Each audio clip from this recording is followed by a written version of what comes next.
The ground shook as another explosion tore through the colony.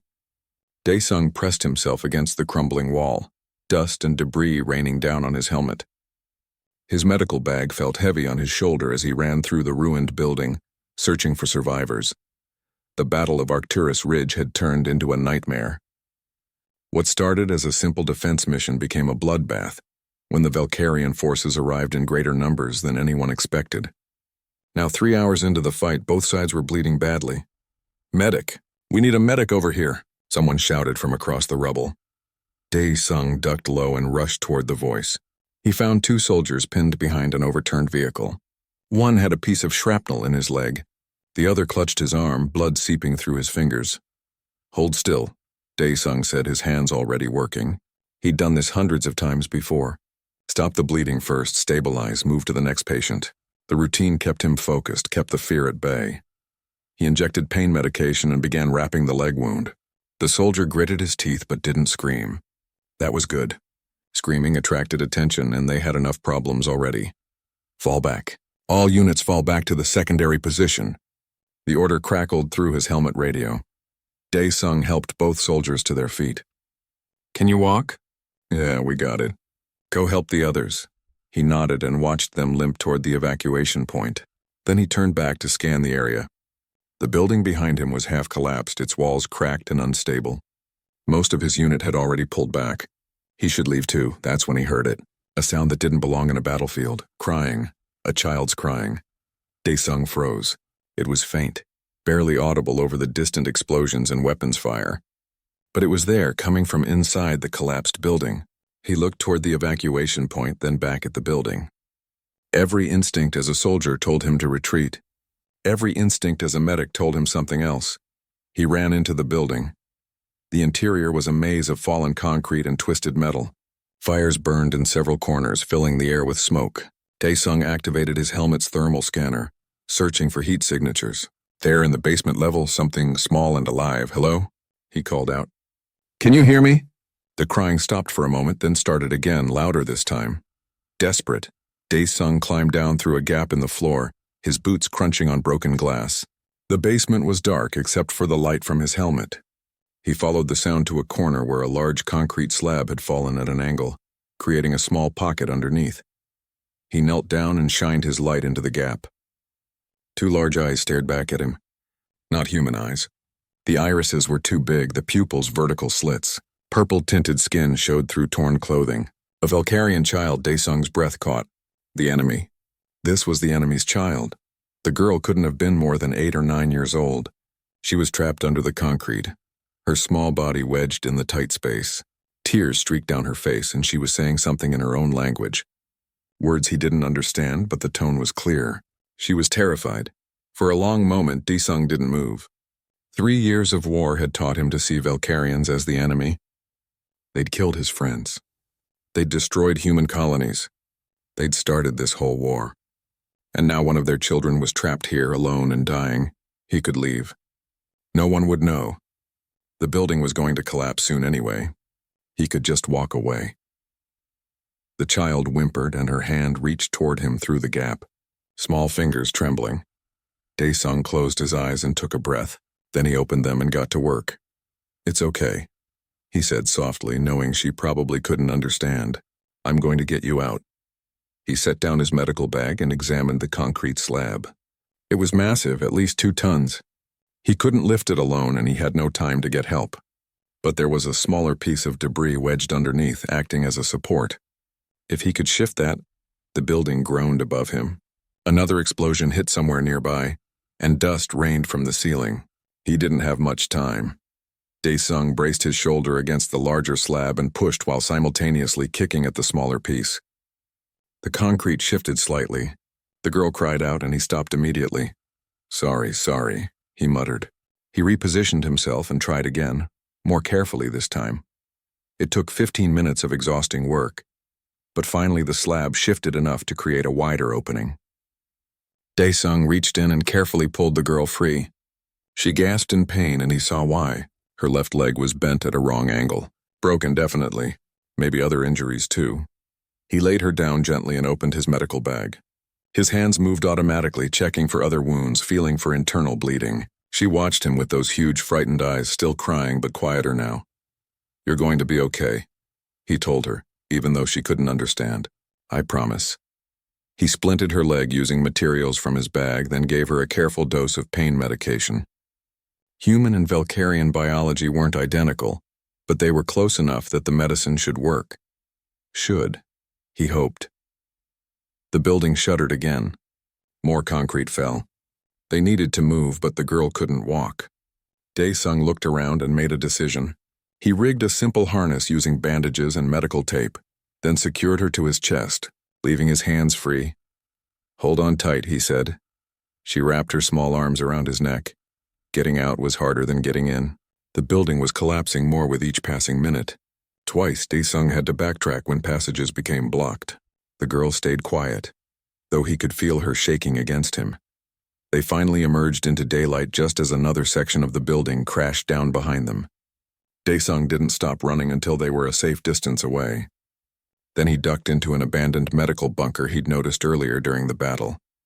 Inside, he laid the girl down on an old examination table and took stock. They were alone. His unit was gone, evacuated to the secondary position.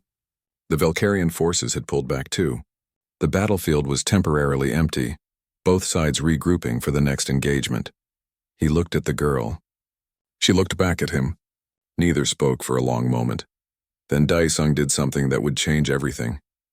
He smiled and offered her a ration bar from his pack. The girl hesitated, then took it carefully. She bit into it and her eyes widened slightly. It probably tasted strange to her, but she was hungry enough not to care. "My name is Dae-sung," he said, pointing to himself. She watched him, then pointed to herself. "Jiwoo," she whispered. He nodded. "Jiwoo, okay. We're going to stay here for a little while, and then I'll figure out how to get you home." She didn't understand the words, but maybe she understood the tone. She nodded back.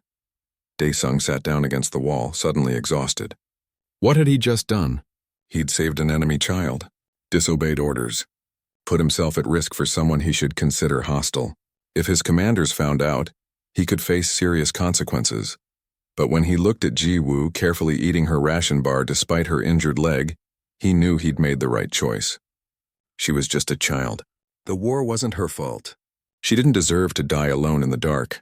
Outside, he could hear the sounds of renewed fighting in the distance. The battle would continue. The war would go on. But in this small bunker, for just a moment, there was only a medic and a child he'd chosen to save. Dae-sung didn't know it yet, but that choice would echo far beyond this battlefield. 2 months had passed since Arcturus Ridge, but Dae-sung still remembered every detail. The weight of Jiwoo in his arms, the sound of the building collapsing, the 3 days he'd hidden her in that bunker, sharing his rations and trying to keep her calm. He'd finally contacted a Valkyrian patrol when he was sure she was stable enough to move. They'd arrived with weapons ready, suspicious and hostile. But when they saw Jiwoo alive, their entire attitude changed. They'd taken her gently, and one of them had looked at Dae-sung with something that might have been respect. Then they'd left, and Dae-sung thought that would be the end of it. He was wrong. The military tribunal had been harsh. Disobeying orders, unauthorized contact with enemy forces, potential intelligence breach. The charges kept piling up. Dae-sung sat through it all quietly, not trying to defend himself. What could he say? He'd done what they accused him of. He'd do it again. His friend Tae-min spoke on his behalf. They'd served together for 2 years, and Tae-min knew Dae-sung better than anyone. "He's a medic," Tae-min told the tribunal. "He saved a child's life. That's what medics do. If we court-martial him for that, what does that make us?" The argument worked barely. The charges were dropped, but Dae-sung was reassigned to a quieter sector. Away from the front lines, away from where his poor judgment could cause problems. He accepted the transfer without complaint. Then, exactly 2 months after Arcturus Ridge, everything changed. Dae-sung was in the mess hall when Tae-min found him, moving fast and looking worried. "You need to come with me. Right now. What's wrong?" The Valkyrians sent a message. "They want a ceasefire meeting." Dae-sung frowned. "Okay, so? That's happened before. They asked for you specifically, by name." The spoon fell from Dae-sung's hand and clattered on the table. "What?" "Military intelligence wants to see you immediately." "Come on." The interrogation room was cold and uncomfortable. Three officers sat across from Dae-sung, their faces stern. They asked him the same questions over and over. What did he say to the Valkyrians? What did they say to him? Did he give them any information? Did they promise him anything? I barely spoke to them, Dae-sung said for the 5th time. I handed over the child. They took her. That was it. Then why do they know your name? Why are they asking for you specifically? I don't know, but that wasn't quite true. Ji-woo had heard him say his name multiple times during those 3 days. She'd repeated it back to him, her accent making it sound slightly different but recognizable. She must have told her people about him. The question was why the Valkyrians cared enough to ask for him at a diplomatic meeting. It's a trap, one of the officers said. They'll capture him or kill him. We should refuse. But if we refuse, we lose a chance at negotiations, another argued. The war's been a stalemate for months. We need any advantage we can get. They debated for hours. Finally, they asked Dae-sung directly, Will you go? He thought about Ji-woo, about her small hand gripping his uniform, about the trust in her eyes when he'd promised she would be okay. If the Valkyrians wanted to meet because of her, maybe it was something good. Maybe it was a chance for something better than more fighting. I'll go, he said. Taemin insisted on coming with him. You're not going alone? If it's a trap, at least you'll have backup. They traveled to a neutral space station called Meridian Point. It was old and worn, built by a species that had gone extinct a century ago. Now it served as a meeting place for enemies who wanted to talk without fighting. The station was divided into sections. Humans on one side, Valkyrians on the other, and a neutral zone in the middle. Dae-sung and Taemin waited in the neutral zone with 4 security guards. Everyone was armed. Everyone was nervous. Then the Valkyrian delegation arrived. Dae-sung had seen Valkyrians before, of course. In combat, through weapon sights, usually trying to kill him. But he'd never seen one like this. She was tall, taller than any human with the characteristic purple-tinted skin of her species. But where most Valkyrians wore practical military gear, she wore ornate armor that looked both ceremonial and functional. Symbols marked her shoulders and chest, indicating high rank. Very high rank. Her eyes met his across the room, and Dae-sung felt his breath catch. Those eyes were sharp and intelligent, examining him with an intensity that made him want to look away. But he didn't. He held her gaze. She walked forward alone, no guards, no weapons visible. When she was a few feet away, she stopped and spoke in perfect standard language. You are Dae-sung. It wasn't a question, but he nodded anyway. I am. I am Supreme Commander Heejin of the Valkyrian Imperial Fleet. She paused. I am also Ji-woo's mother. The words hit Dae-sung like a physical blow. Supreme Commander, the most feared military leader in Valkyrian space, the strategist responsible for dozens of human defeats, and she was Ji-woo's mother. He started, then didn't know what to say. Yejin's expression softened slightly. She reached into her armor and pulled out a small device. She activated it, and a hologram appeared, Ji-woo smiling and waving. She was in a comfortable room, her leg healed. She looked happy and healthy.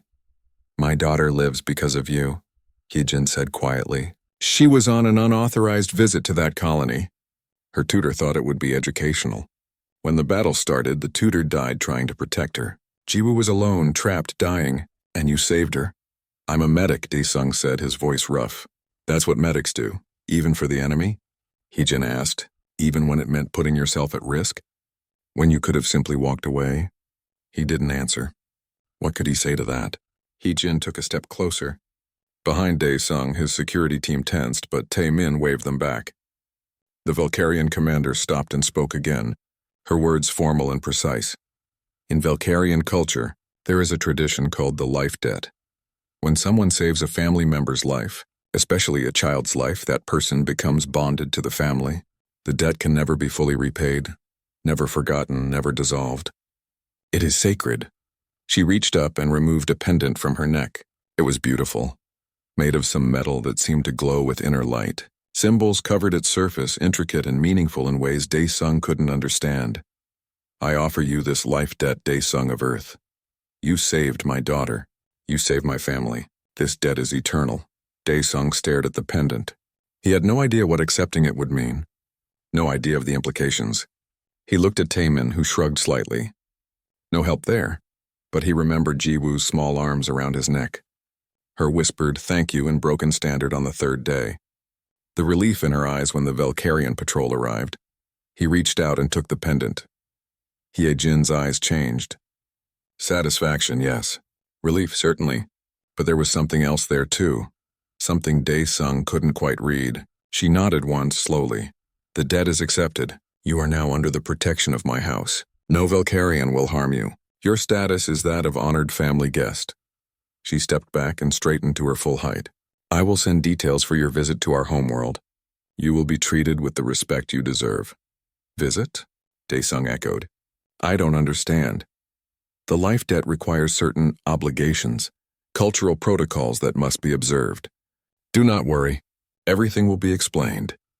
She looked past him to the human delegation. Your government will receive a formal invitation. I suggest they accept. Then she turned and walked away, her movements graceful despite her size. The Valkyrian delegation followed her, and within minutes they were gone. Dae-sung stood there holding the pendant, completely confused about what had just happened. Taemin moved to his side. Well, that was interesting. I have no idea what I just agreed to. Neither do I. But I think we're about to find out. The trip back to Earth was long and uncomfortable. Military intelligence questioned Dae-sung again, wanting to know every word Hye-jin had said, every gesture she'd made. They examined the pendant from every angle, scanning it for tracking devices or weapons. They found nothing. It was just what it appeared to be, a piece of jewelry with cultural significance. The formal invitation arrived a week later. The Valkyrian Empire invited Dae-sung to visit their homeworld as an honored guest. They guaranteed his safety. They requested he stay for a minimum of 2 weeks to complete certain traditional protocols. The human government spent days debating. Finally, they made their decision. Dae-sung would go. He'd be a diplomatic envoy, a chance to gather intelligence, a potential bridge to peace negotiations. He was ordered to observe everything, report everything, and be careful. But as Dae-sung packed his things and prepared for the journey, he couldn't stop thinking about Hye-jin's expression when he'd accepted the pendant. He'd seen satisfaction and relief, yes, but there had been something else. Something that made him wonder if he'd just agreed to much more than he realized. The pendant hung around his neck now, warm against his skin, a life debt, eternal and sacred. What exactly did that mean in Valkyrian culture? What had he gotten himself into? He'd find out soon enough. The Valkyrian homeworld was nothing like Dae-sung expected. He'd imagined a harsh military planet, all gray buildings and weapon factories. Instead, as their transport descended through the atmosphere, he saw vast cities of purple and silver, forests that glowed faintly in the twilight, and oceans that reflected 3 moons in the night sky. Beautiful, isn't it? Taemin said from the seat next to him. His friend had volunteered to come along, and the military had agreed. 2 observers were better than 1. Yeah, Dae-sung admitted. It really is. The transport landed at what appeared to be a private facility rather than a military base. No weapons were visible, no soldiers marching in formation. Instead, Dae-sung saw gardens and elegant architecture. People moved about peacefully, going about their daily lives. Hye-jin was waiting for them at the landing platform. She wore simpler clothing now, not the ceremonial armor from their first meeting, but she still carried herself with that same commanding presence. Next to her stood Ji-woo. The moment the transport door opened, Ji-woo ran forward. Dae-sung! She crashed into him with a hug that nearly knocked him over. Her leg had healed completely. She was speaking standard now, heavily accented but understandable. She chattered excitedly about everything at once, barely pausing for breath. I learned your language. See, I practiced every day. Mother got me a tutor and I worked really hard, and now I can talk to you properly. Are you going to stay with us? Mother says you will. I can show you everything. We have gardens and... Ji-woo, Hye-jin said gently. Let him breathe. The girl stepped back, grinning widely. Dae-sung couldn't help but smile back. This was the same frightened child he'd pulled from the rubble. She looked so healthy and happy now. It's good to see you too, he told her. Hye-jin approached more formally. Welcome to Velkara, Dae-sung. And you must be Taemin. You are both honored guests here. She gestured toward a large building in the distance. I have prepared quarters for you in my household. You will be comfortable there and safe. Come. The quarters turned out to be an entire wing of Hye-jin's residence. The rooms were spacious and beautifully decorated. Large windows overlooked gardens that seemed to glow in the fading light. Everything was designed for comfort, almost luxurious. This is too much, Daesung said. I don't need all this. The life debt demands that you be treated as family, Hyejin replied. This is appropriate for your status. She paused. Rest tonight. Tomorrow Jiwoo will give you a tour. She has been planning it for weeks. That night, Daesung lay in bed unable to sleep. The room was comfortable, the bed soft. But his mind wouldn't stop racing. Why was he really here? What did Hyejin want from him? The life debt was clearly important, but what did it actually mean? Taemin came to his room around midnight. Can't sleep either? No. I've been reading about Valkyrian culture. The files the military gave us. There's some interesting stuff about life debts. Like what? Like they're a really big deal. Bigger than we thought. When someone saves a family member, especially a child, that person essentially becomes part of the family, extended family at least. The debt holder has rights and privileges. They're under the family's protection. They're supposed to be treated with honor and respect. Okay, that explains the fancy room. Yeah, but here's the thing. Taemin hesitated. The files say that life debts sometimes lead to formal bonding, like marriage, but more serious. It's considered an honor to bond with someone who saved your family. A way to fully integrate them into the household, Daesung sat up. Wait, what? I'm not saying that's what's happening here, but it's a possibility we should be aware of. Hyejin never mentioned anything like that. Would she? Maybe that's what the traditional protocols are about, testing you to see if you're suitable. Daesung rubbed his face. This is getting complicated. That's one word for it. The next day, Jiwoo showed up at dawn, practically bouncing with excitement. Come on, I want to show you everything. She dragged Daesung through the compound, pointing out everything with endless enthusiasm. The meditation gardens where Valkyrians came to think, the training halls where warriors practiced, the libraries filled with old books and new technology. She introduced him to everyone they met, proudly announcing that he was the human who saved me. The reactions varied. Some Valkyrians looked at him with curiosity, others with respect, a few with suspicion or hostility. But no one challenged him or said anything rude. The life debt protection seemed to work. In the afternoon, they visited a market in the nearby city. Jiwoo insisted on buying him gifts, little things that caught her eye. A carved stone, a piece of fruit that tasted sweet and strange, a scarf woven with traditional patterns. You don't have to buy me things, Daesung told her. I want to. You saved my life. That's worth more than all the money in the galaxy. He couldn't argue with that logic. As they walked through the market, Daesung noticed something. People kept looking at them. Not hostile looks, but knowing looks. Whispers followed them. Some people smiled. Others nodded approvingly. Why is everyone staring? He asked Jiwoo. She shrugged. Because you're human? And famous? Everyone knows about you. That made sense, but Daesung felt like there was something else, something he wasn't understanding. That evening, Hyejin invited him to dinner. Just the three of them, no other guests. The meal was elaborate dishes that Jiwoo explained excitedly. Some tasted familiar. Others were completely alien but interesting. Jiwoo seems happy, Daesung said. She is. You gave me back my daughter. I will never forget that, Hyejin paused. She talks about you constantly. You've become very important to her. She's a good kid. She is. Too curious sometimes. That's what got her into trouble at Arcturus Ridge. She wanted to see things, learn things. Her tutor was supposed to keep her safe. Hyejin's expression darkened. He failed, I failed. If not for you, you didn't fail, Daesung said quickly. You can't protect someone from everything. Accidents happen, perhaps, but I am grateful you were there when it mattered. They ate in comfortable silence for a while. Then Hyejin spoke again, her tone more formal. Tomorrow there will be a feast. Traditional, many important people will attend. Military leaders, council members, noble families. You will be formally recognized as Jiwoo's savior and my family's honored guardian. Guardian? That is your title now.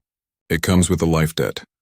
You are acknowledged as someone who will protect our family. It is a position of great honor. Daesung shifted uncomfortably. I'm not sure I deserve such a big title. I just did what any medic would do. But you are not just any medic. You crossed enemy lines in your heart to save a child who should have been your enemy. That makes you extraordinary. The feast the next night was overwhelming. Hundreds of Valkyrians filled a massive hall. Daesung wore formal clothing that had been provided for him, human style but made with Valkyrian materials. Taemin stayed close, both of them feeling out of place among so many aliens. Hyejin stood at the center of the hall and gave a speech. She spoke in her own language, and Jiwoo translated quietly for Dae-sung. Hyejin told the story of Arcturus Ridge, how her daughter had been trapped and dying, how a human medic had risked everything to save her, how that medic had shown honor and compassion beyond what anyone could expect. Then she called Dae-sung forward. He walked up on shaky legs, feeling hundreds of eyes watching him. Hyejin placed a hand on his shoulder. I declare Dae-sung of Earth to be Jiwoo's savior and our family's honored guardian. He is under my protection. He is welcome in my household. He is... She paused, and her next words were in standard. Considered one of us. The crowd erupted in cheers and applause. Not everyone looked happy about it. Dae-sung could see some faces that were clearly displeased, but the majority seemed to approve. Hyejin led him to a seat of honor next to her own. Jiwoo sat on his other side, beaming with pride. Throughout the feast, people came to greet him. Some offered thanks. Some asked questions about Earth. Some simply wanted to see the human who had done the impossible. One elderly Valkyrian woman took his hand and spoke in broken standard. You have good heart, very rare. Hyejin choose well, choose? Dae-sung asked, confused. The woman smiled knowingly and walked away before he could ask what she meant. Later, as the feast was winding down, Taemin pulled Dae-sung aside. His friend looked worried. We need to talk. In private. They went to a balcony overlooking the gardens. The 3 moons were all visible tonight, casting silver light over everything. What's wrong? Dae-sung asked. I've been talking to some of the other guests, asking questions about Valkyrian customs, trying to understand what's really happening here. Taemin took a breath. Dae-sung, this isn't just about honoring you for saving Jiwoo. The life debt, the feast, the public declarations. These are courtship rituals. What? Hyejin is courting you, claiming you as a potential mate. That's what all this means in Valkyrian culture. Dae-sung stared at his friend. That's insane. She's a supreme commander. I'm just a medic. We're different species. We're enemies. We're enemies. And apparently none of that matters when it comes to life debts. When you saved Jiwoo, you created a bond. In Valkyrian culture, that bond naturally leads to this, to family integration, to bonding. She never said anything about this. Maybe she assumed you knew. Maybe she thought it was obvious. Or... Dae-sung waited until the next morning to confront Hyejin. He found her in one of the meditation gardens, sitting alone on a stone bench. The morning light made her purple skin look almost luminous. She seemed peaceful, her eyes closed, breathing slowly. He almost turned away, but then she spoke without opening her eyes. You have questions. It wasn't an accusation. Just a statement. Dae-sung stepped forward.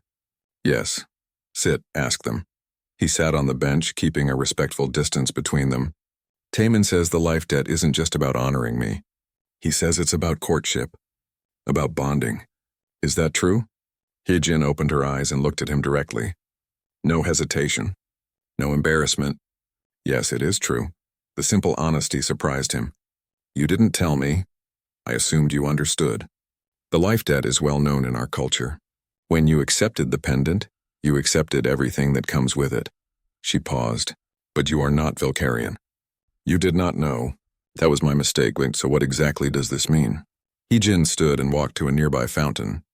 The water made soft sounds, peaceful and calm. In our culture, when someone saves a child's life, they become connected to that family. The connection is spiritual, permanent. The family owes them everything. And if the family's parent is unmated, as I am, that connection often becomes deeper. Becomes romantic, Dae-sung said. Yes. The logic is simple. You proved yourself worthy by protecting what is most precious to me. You showed honor, courage, and compassion. These are the qualities we seek in a mate. The life debt creates the opportunity for courtship. The rest depends on mutual choice. But we're from different species. Different worlds. We're at war. We're at war, Hyejin corrected. And yes, we are different species. But not so different that bonding is impossible. Our biologies are compatible. Our emotional needs are similar. Many Valkyrians have bonded with other species throughout history. Dae-sung ran his hand through his hair, frustrated. This is happening too fast. I came here for diplomatic reasons. To honor your culture. Not for this. I understand. Hyejin turned to face him. Let me be very clear, Dae-sung. I am not forcing anything. The life debt creates the possibility of courtship, but not the obligation. You are free to refuse. You are free to leave at any time, but refusing would shame me. Not personally, I would survive that. But politically, she sighed, I am Supreme Commander. My every action is watched and judged. The nobles and military leaders have already accepted your presence in my household as a courtship. If you suddenly reject that, it would make me appear weak, indecisive, foolish for choosing poorly. That's not fair to either of us. No, it is not. But it is the reality. Hyejin moved closer. However, I want you to know something. I did not plan this to trap you. When I offered the life debt, I meant it sincerely. You saved my daughter. My gratitude is real. If courtship develops from that, I want it to be genuine, not political obligation. Daesung looked at her, really looked at her. She was beautiful in an alien way, strong and confident but also vulnerable in this moment. He could see the worry in her eyes, the fear that he would reject her and cause problems for everyone. Can I ask you something personal? He said. Of course. Do you actually want this? Or is it just cultural expectation? Hyejin was quiet for a long moment. Then she spoke softly. I lost my mate 7 years ago. He died in a battle against a different enemy. Since then, I have been alone. I focused on my duties, on raising Jiwoo, on leading our forces. I told myself that was enough, that I did not need anything else. She looked away. Then Jiwoo nearly died, and a human soldier saved her, a man who had every reason to hate us, to walk away, to let her die. But he didn't. He risked his career, possibly his life, to save an enemy child. When I learned that, she paused.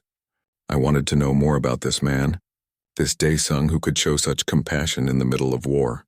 And now that you know more, now I find myself drawn to you, not just from gratitude or cultural expectation, but because you are kind, because you see people not just enemies, because Jiwoo adores you and she has good instincts about people.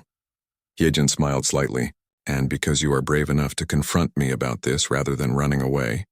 That takes courage. Daesung felt his face warm. I don't know what to say. You don't have to say anything yet. Take time, learn about us. Learn about our culture. Let me show you who we are beyond the war. Then decide. She extended her hand. Can you give me that much? A fair chance. He looked at her hand. This was crazy. He was a human medic from Earth. She was the supreme commander of an alien empire. They had been enemies. They were so different. But he thought about Jiwoo's laugh. About the beauty of this world. About how Hyejin's eyes showed both strength and loneliness. About how maybe, just maybe, understanding between species started with moments like this. He took her hand. Okay, a fair chance. Her grip was firm and warm. Thank you. The next few weeks were strange and confusing. Hyejin introduced Daesung to Valkyrian customs slowly, carefully. She taught him their language, which was difficult but not impossible. She showed him their art and music. She took him to historical sites and explained their significance. Jiwoo was with them constantly, a happy bridge between two different worlds. She would explain things in simpler terms when Daesung got confused. She would laugh at his mistakes without meanness. She would hold both their hands and pull them along to see new things. You're good with her, Hyejin said one day as they watched Jiwoo play in a garden. She's easy to be good with. She's a great kid. She needs a father figure. She barely remembers her birth father. He died when she was very young. Hyejin glanced at him. She has taken to you strongly. I've noticed. She calls me Uncle Daesung now. Does that bother you? No, I like it actually. They sat in comfortable silence. These moments were becoming more common, times when they didn't need to fill the air with words, when they could just exist together peacefully.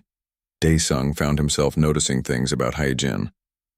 The way she moved with unconscious grace, how she was patient with Jiwoo but firm when needed, the small smile that appeared when she was genuinely amused, the way she listened carefully when he spoke as if his words truly mattered to her. He was also learning that she was more than just a military commander. She wrote poetry in her spare time. She loved music. She worried about her people and tried to minimize casualties even in war. She was complex and fascinating, but not everyone was happy about their growing closeness. One evening, as Daesung walked back to his quarters, he was confronted by 3 Valkyrian officers. They blocked his path, their faces hostile.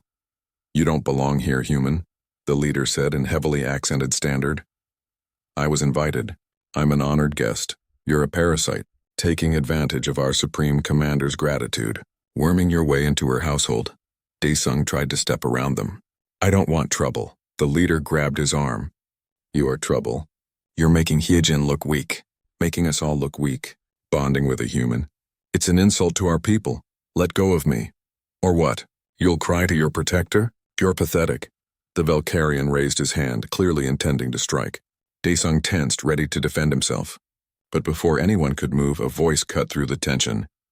Step away from him, now! Hyejin stood at the end of the corridor. She wasn't armed. Didn't need to be. The sheer command in her voice made all three officers freeze. Supreme Commander, the leader stammered. You were just threatening a guest under my protection. Under life debt protection. Do you understand what you were about to do? The officers paled. Even Daesung could feel the danger radiating from Hyejin now. This was the warrior who had won countless battles. The leader who commanded absolute respect and fear. We meant no disrespect, one of them said quickly. But you showed it anyway. You questioned my judgment. You threatened someone I have publicly claimed as family. Hyejin stepped closer. Give me one reason why I shouldn't have you stripped of rank and banished from my service. Silence. The officer stared at the ground, unable to meet her eyes. You have until tomorrow to submit formal apologies, Hyejin said coldly. To me and to Daesung. If I do not receive them, you will face consequences. Am I clear? Yes, Supreme Commander. Dismissed, they fled. Literally ran down the corridor and disappeared. Hyejin watched them go, then turned to Daesung. Her expression softened immediately. Are you all right? Did they hurt you? No, I'm fine. You got here before anything happened. I had you followed by guards. Discreetly. I worried something like this might occur. She touched his arm gently. I'm sorry. Not all my people accept you yet. Some see your presence as weakness on my part. Maybe they're right to worry. I am human. We are enemies. Were enemies. And no, they are not right. Hyejin's hand remained on his arm. You saved my daughter. You have shown nothing but honor and respect since arriving here. Anyone who cannot see your worth is blind. Daesung looked at her hand on his arm. Such a simple gesture, but it felt significant, protective and caring. He realized something in that moment. He was developing real feelings for Hyejin. Not just attraction, though that existed too, but genuine care. He wanted to see her happy, wanted to understand her better, wanted to be part of her life. The summons from Terran High Command arrived 6 weeks after Daesung's arrival on Velkara. It was polite but firm. He was to return to Earth immediately for debriefing. The message didn't say why, but Daesung could guess.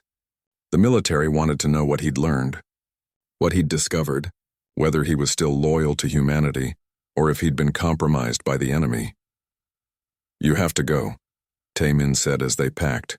If you refuse, they'll think you've been turned. That'll cause more problems. I know. Daesung folded his shirt slowly. It's just bad timing. Is there ever good timing for military summons? Taemin paused. Are you going to tell them? About you and Hyejin? There's no me and Hyejin. Not officially, come on. Everyone can see it. The way you look at each other.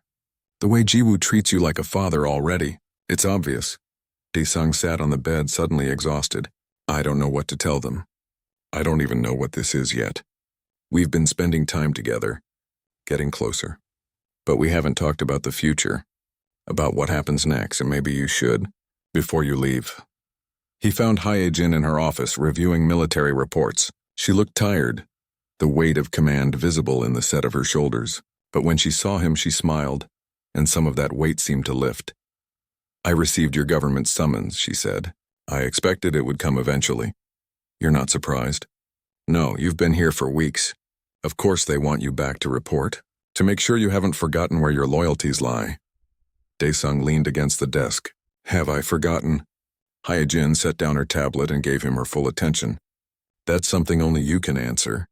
But I hope not. I hope you can remain loyal to your people while also... She hesitated. While also caring about us. Is that possible? Can someone serve two sides? You're not serving two sides.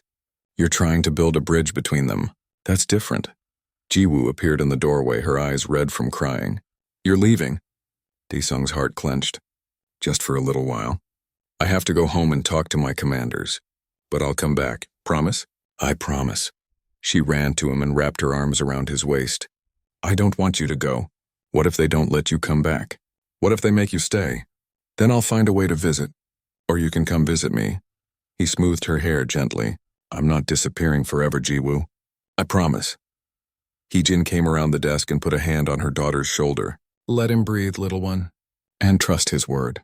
He has never lied to us. Jiwoo reluctantly let go. She looked up at Daesung with those big eyes. You saved my life. You're my Uncle Daesung. You have to come back. I will. The journey to Earth took 3 days. Daesung spent most of it thinking. About Heejin and Jiwoo. About the time he'd spent on Vilkara. About how much had changed in just 6 weeks. He'd gone there expecting a formal diplomatic exchange. He'd found something completely different. A family that welcomed him. A culture that fascinated him. And feelings he hadn't expected to develop for someone who should have been his enemy. But he was also human. Earth was his home. His sister Da-Yoon was there. His few remaining friends. The people he'd sworn to protect when he became a medic. Could he really consider bonding with a Velkarian, even one as remarkable as Heejin? What would that mean for his place in human society? The military debriefing was intense.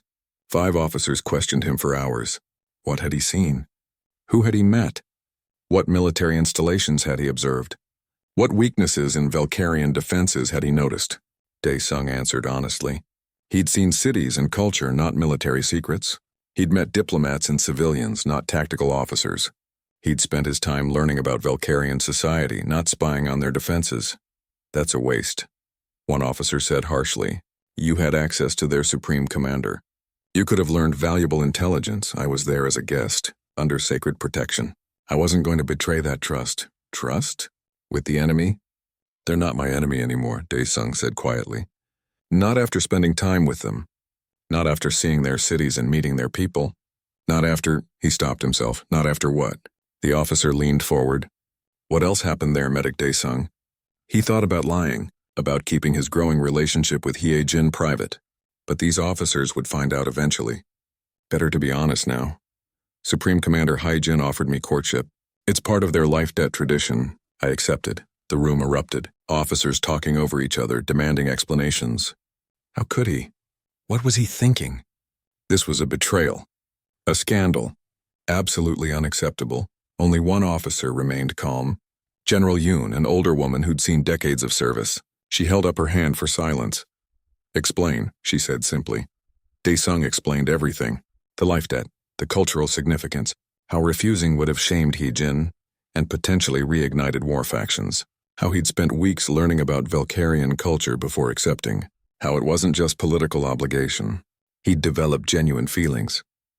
When he finished, General Yoon was quiet for a long moment. Do you love her? The directness of the question surprised him. I don't know. Maybe. It's complicated. Love usually is. She looked at the other officers. Leave us. I want to speak with Medic Daesung alone. They protested, but she outranked them. Eventually the room cleared. General Yoon sat back and studied him carefully. You know what people will say. Traitor, collaborator, alien lover. It won't be easy. I know. But you're considering it anyway. The courtship, possibly bonding. Making a life with this Velkarian woman and her child. Yes. Why? Daesung thought carefully. Because I've seen enough war. Enough death. Enough hatred. And I've learned that Velkarians aren't monsters. They're people. Different from us, but not evil. If I can build a relationship with their most powerful leader, if I can show both our species that connection is possible. He shook his head.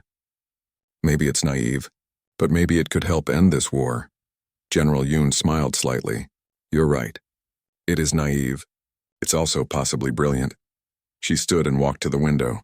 The war has been a stalemate for months. Both sides are exhausted, but no one wants to be the first to suggest peace. Too much pride. Too much blood already spilled. But if humans and Velkarians could see actual unity, actual bonding between species, that might change minds. You're saying you support this? I'm saying I see the potential. If you bond with Heejin, you become a symbol, a bridge between worlds. That could be powerful. She turned back to him. But only if it's real. If it's just political theater, people will see through it. So I need you to be honest with yourself. Is this real, Daesung? Do you actually care about this woman? He remembered Hyejin's smile. Her gentle touch, The vulnerability she showed only in private moments. How she looked when she watched Jiwoo play. How her eyes lit up when he made her laugh. Yes, he said. It's real. Then you have my support. I'll talk to the other officers. Make them understand the strategic value, but you need to understand something. If you do this, you'll face opposition. Hatred even, from both sides. Humans who see you as a traitor. Valkyrians who see you as an outsider. Are you prepared for that? I don't know. But I want to try, General Yoon nodded. Then you have an important choice to make. You can return to military service. Stay on Earth. Be safe and respected. Forget about the courtship. Or you can accept a position as official ambassador to the Valkyrian court. Work toward peace. Build your relationship with Hee-jin. It's your decision.